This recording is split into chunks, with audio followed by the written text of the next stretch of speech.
This video is sponsored by World Anvil. How is writer's block different from burnout? And how do you deal with these issues? I've been discussing writing advice on my other channel, the Super Geek Academy, and sharing advice for how to get started with a new project.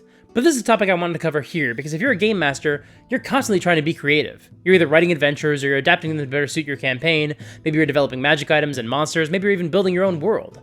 But sometimes it can be really hard to make any progress. You just feel like you've hit a wall and you don't know how to proceed. And it can be really hard to know whether you're experiencing writer's block or burnout. And those are two problems with vastly different solutions.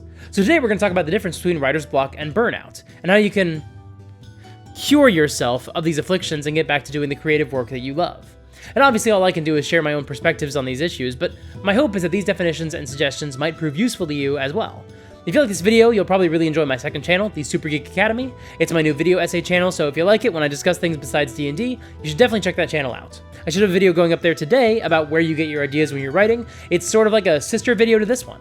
So if you want to hear more of my thoughts on creativity and art, then go subscribe to that channel. That would be incredible. Okay, so first of all, what is writer's block? Simply put, writer's block is when you're trying to write something and you just can't figure out what to write next. You are essentially overwhelmed by the daunting blank page. And usually this is caused by a couple of different possible reasons. Maybe you can't come up with any ideas, or maybe you don't think what you're writing is any good. For example, maybe you're working on a new D&D adventure and you know you need to get your players to the adventure location, but you just can't figure out a way to get them there. Or maybe you did come up with some ideas, but you don't think they're good enough. Maybe the scope of what you're doing just starts to overwhelm you. You just don't know where to start in order to chip away at this daunting project in front of you. Or maybe you're just getting bored by what you're writing. I also think that sometimes what we classify as writer's block can actually be either procrastination or just being distracted. Sometimes I feel like I've got writer's block, but really the problem might be that I've got this impulsive need to check Twitter or check my emails or just do something besides writing. I'm not sure if that's because I'm dissatisfied with what I'm working on or because I've probably got some sort of undiagnosed ADHD or something similar, but I think that can be a form of writer's block. Because essentially, writer's block is simple. You don't know where to go next. You're looking at the blank page and you're just lost in the woods and you can't see any way forward. Now, I know a lot of writers who don't really think that writer's block exists, at least not the way we think of it. They essentially argue that writer's block isn't some insurmountable force, this plague that menaces writers and keeps them from writing. It's just a writer getting in their own head or sensing a problem with their work but not being able to diagnose it. And while I think it's kind of mean to tell someone who's suffering from writer's block that writer's block isn't real, I do think it shouldn't be the boogeyman writers often make it out to be. Because unfortunately, the solution for writer's block isn't glamorous or mystical. It's actually very simple. The only way to beat writer's block is just to get something down on the page. For me, a lot of the way I combat writer's block is by outlining in advance. That can be true for a story, or for a D&D adventure, or even for a video script. If I can just write down the beats in advance, I can get a better sense of the scope of the project ahead of me, and then I can just chip away at it. For example, when writing this video script, I started by just writing down the chapter title, so I would know what I wanted to talk about, and how I wanted to structure the video. Then I went to a few of the chapters and I wrote bullet points for the topics I wanted to discuss. And then finally I got into the scripting process proper and wrote out all the words you're hearing me read you right now. I do something similar when I'm writing a D&D adventure. I'll put down the details I already have in my head, the premise or the location or the villain or whatever, and then I'll loosely sketch out the framework for the rest of the adventure. Then I'll essentially build that into a chapter list as I figure out the full structure of the adventure. And then I'll follow that up by going in after the fact and fleshing out all those details. In fact, if all is going according to plan, this video should go up the same day as a Patreon post with an outline for a D&D adventure, basically what my notes look like when I'm figuring out the structure before I go in and flesh out all the details and turn it into something presentable. This is actually commissioned by a patron, Florian. He didn't want me to write a full, polished adventure, he just wanted me to put together an outline. And if I had a chance to do that, then it should be in the links below. It's actually an adventure I plan to run in the new year, once the new monster manual comes out, and maybe once there's a new OGL, I'll polish it and turn it into something more presentable, but right now, you can see exactly how I put together the bare bones for an adventure, if I've done that. And when I have a framework like this, it helps prevent writer's block because instead of being lost in the woods, I have a map. But sometimes when I'm writing, especially when I'm writing prose, like a novel or a short story, I also just find that I have a really hard time writing. And so my solution in those cases is just to write something, even if it's crap. So I find myself going into a lot of detail describing the room, describing someone's appearance, describing a couple of objects. Even if I know all that stuff is going to get cut in the future, it still gets me writing. And that's a pretty big important step. It gets something on the page, and I can use that to build up momentum, and hopefully enter flow state and start producing some pages that I know are more likely to make it to the final draft. This also leads me to my next technique. Trust yourself. More importantly, trust your future self will be able to edit out the stuff that sucks. Perfect is the enemy of done. If you sit and waste time laboring over every sentence, you'll never get anything finished. Just worry about getting something down on the page, and then have faith that when you come back to do revisions, you'll have enough perspective to make it good. This is especially true when you're worrying about your first line or some really important story beat or an important piece of dialogue or narration. You don't have to get it right the first time. Just get something down on the page and know that at some point in the future you'll come back to it and rewrite it and give it all the gravitas and importance and detail and nuance it needs to have. Or maybe you just need a break from writing that project. So switch and start working on something else instead. I'm in the middle of a bit of a blitz right now, working on a lot of different videos all at once, and I'm really excited about all of them. But there are some days where I don't want to write, and so I'll focus on editing scripts instead. Or I'll read a D&D supplement or watch episodes of a TV show and I'll take notes, basically doing research for upcoming videos. Or I just won't feel like I'm able to work on one specific script because it just seems too daunting. Especially with a 6-month-old child, I need to be very judicious with how I spend my energy.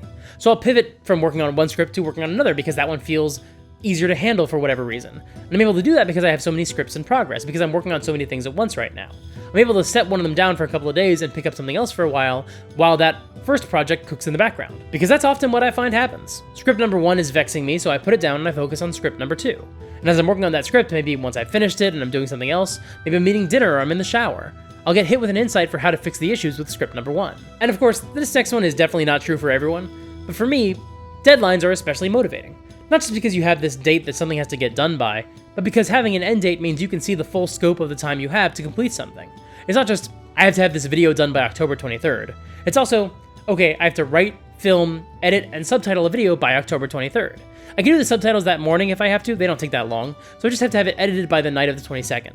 I can edit it within a day, but with a baby, things are always a little bit more complicated than that, so I gotta leave enough room for whatever else might happen. So I start editing it no later than the 21st, which means I need to film it by Sunday night, October 20th. And I can revise the script on Sunday, but let's have a first draft written before then. Saturday I've got plans with my wife and our friends, so don't assume I'll get anything done that day. So the first pass on the script has to be done by Friday, October 18th. And that is the benefit of deadlines for me, being able to break a project down into its component parts and see how I'm going to tackle it in phases. How do you eat an elephant? One bite at a time. And once I know I have to have a script done by a certain date, I find that to be incredibly helpful in getting some words on the page. And I never used to be able to work with deadlines. Fun fact, when I first met the woman who's now my wife, I had the goal of finishing my novel by April. But it was already June by that time. I used to watch deadlines fly past on all sorts of creative projects. But over time, I worked on podcasts and YouTube videos, and I didn't have the same freedom with those deadlines. So I got a little bit better about deadlines. Not all the time. As my patrons can attest, it's been a minute since I posted a new D&D PDF, so deadlines don't always magically inspire me. But my relationship with deadlines has definitely evolved a lot over just even the past few years. But these are just some of my approaches to handling writer's block, but there are so many others. Last month, I made a video essay on my second channel about Finding Forrester, and that movie contains the advice that you should just transcribe some other piece of writing until you find your own words. Maybe not the best advice for everything, considering how easily that could become plagiarism, but if you do it smart and you don't try to pass anyone else's words off as your own, then this could be a solution to tackling the blank page. Or maybe you just need to have something exciting happen to break whatever is plaguing your story. Stephen King famously almost gave up while writing The Stand because he got a really bad case of writer's block. And eventually he realized that the issue was that the heroes were too complacent, and they were falling into the same mistakes of the society he had just spent the first third of the book destroying. So King had the villains build a bomb and blow up a bunch of the main characters. George R.R. Martin has a real writer's block problem with his Song of Ice and Fire series. I obviously don't know the specifics about how his progress is going, but from the outside looking in, it seems like he may have written himself into a corner with way too many characters. And you know, it's genuinely possible he would benefit from having some of them get blown up, but that's probably not going to happen. But the point is, for writer's block, you really do just have to push through it. And that's what separates writer's block from burnout. With writer's block, the only way out is through. Of course, just saying, write something is sometimes easier said than done. You might not be able to come up with any ideas. That's where using writing prompts can be really helpful, just to get your wheels spinning. And if you want some prompts that'll help you develop your campaign setting or the world of your stories, then I strongly encourage you to check out today's sponsor, World Anvil. World Anvil is a terrific resource that you can use to put together wiki-style articles about your world and your adventures that you can share with your players. They've got fantastic templates to make your world look and feel professionally designed with very little work on your end. You can just focus on the fiction and the setting and allow the website to handle the presentation. And when you're putting together these articles and typing up your lore, they also have some fantastic suggestions and prompts that you can use to flesh out your setting with more detail than you might have otherwise. I have found that World Anvil's writing prompts can actually really help me overcome my blockage when I'm trying to put together some aspect of my setting. And you can assign other collaborators to contribute to your world, so if you allow your players to flesh out details of your setting, you can give them enough control to do that without handing over the entire keys to all of your secrets and all of your lore.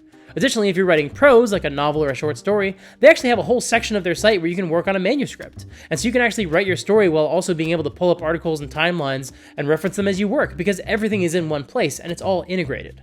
And World Anvil is offering a discount to the viewers of this channel. If you visit worldanvil.com/supergeekmike and use the promo code SUPERGEEK at checkout, you can save 51% off of any annual membership. Once again, that's worldanvil.com/supergeekmike and use the promo code SUPERGEEK. Thank you so much to World Anvil for sponsoring this video. So how exactly is writer's block different from burnout? Well, sometimes it can be hard to tell. They often present themselves with very similar symptoms. You don't know how to get started, you don't want to write, you don't think you're very good. But writer's block can be treated with a lot of those approaches I just discussed. But none of those are going to do any good when you're suffering from burnout. Because burnout doesn't come from a blank page or a stalled story. It comes from a lack of energy. Burnout comes when you've been asking too much of yourself. You've been burning the candle at both ends and now you're running out of steam. Ginny D made a great video about dealing with burnout when you're running D&D, and there's also a terrific Patrick H. Willems video about burnout. I strongly recommend you watch both of them, they're both linked in the description.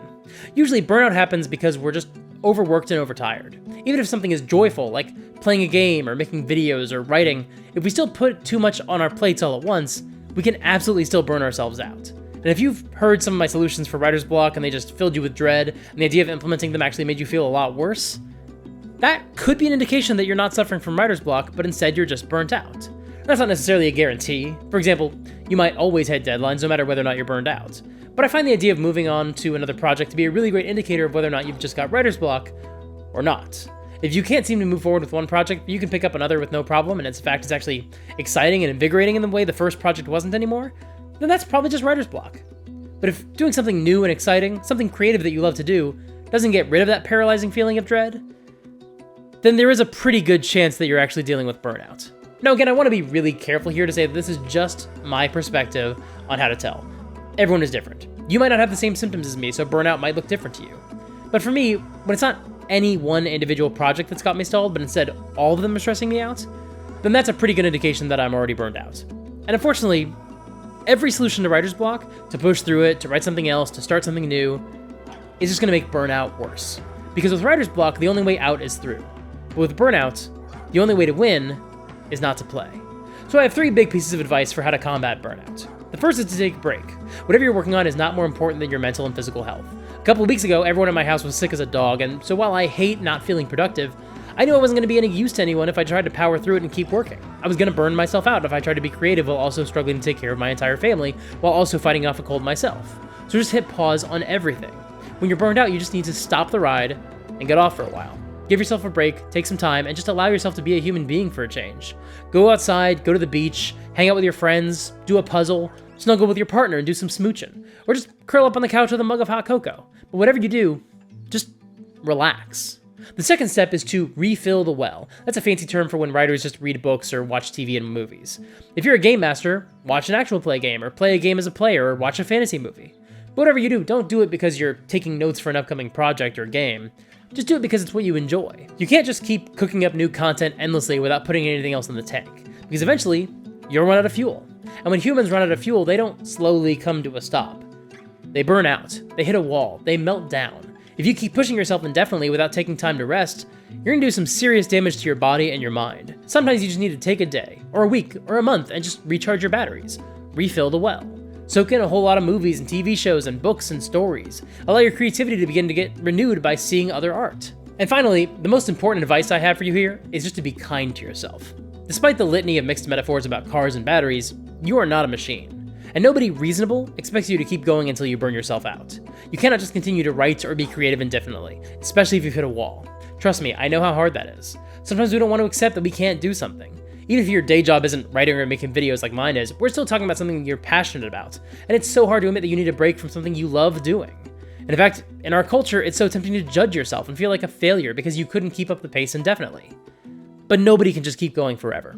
Eventually, you will need to take a minute for yourself. That's why vacations exist, because we all agreed that every once in a while, you need a break from everything, the kind you just can't get with a typical weekend. And you have to remember that this doesn't make you a failure. It just makes you a normal human.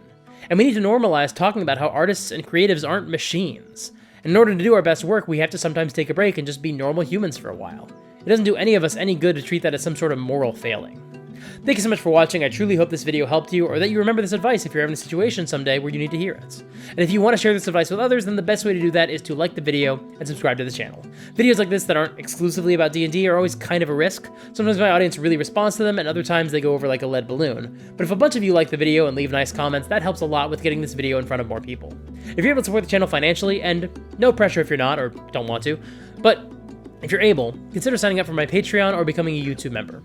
Like I said, there should be a D&D PDF going up today if I was able to get all my ducks in a row, and it should have the outline for a low-level adventure that I think would be a lot of fun. And if it's not up now, it'll be up pretty soon. If you want to be a part of a really cool community of people, you are welcome to join my Discord server. There's some really great people putting together games and giving each other advice and recommending art if you just need a little bit of a well refill yourself. And if you want to stay in the loop with all of my updates, consider signing up for my newsletter. I do not send them out very often, but I'm trying to send them out more frequently going forward, but either way, I can guarantee you that I will not be spamming you with constant messages. That's just not my style. And of course, one of the reasons people tend to get burned out has a lot to do with external factors, stressors in their real life, that sort of thing. So I totally understand if the current election is putting you in a state of mind where you really can't do anything creative right now. I completely sympathize. Of course, if you don't want to have to think about politics every single day, consider voting blue up and down the ballot, because trust me, if Trump gets back into office, we are all about to lose a lot of our mental real estate watching him set our country on fire again. Things were not good during his first term, and he sucks up a lot of the oxygen in the room by making you watch to see what horrible policy he's going to try to put in place today, or who he's disrespecting, or which dictator he's praising. It's hard to be creative when everything is getting measurably worse for everyone all the time, every day for years. I firmly believe that we should all be involved in local politics and talking to our politicians throughout the year besides just during elections, but if you want the option to not think about politics every single day, then don't just not vote for Trump, vote blue all the way.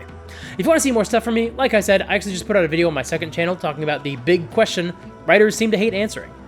Where do you get your ideas? So I'd love for you to go check that video out and subscribe to the channel. It's a very new channel and it's still growing, and it would really mean a lot to me. Thank you so much for watching, and until next time, play fair and have fun.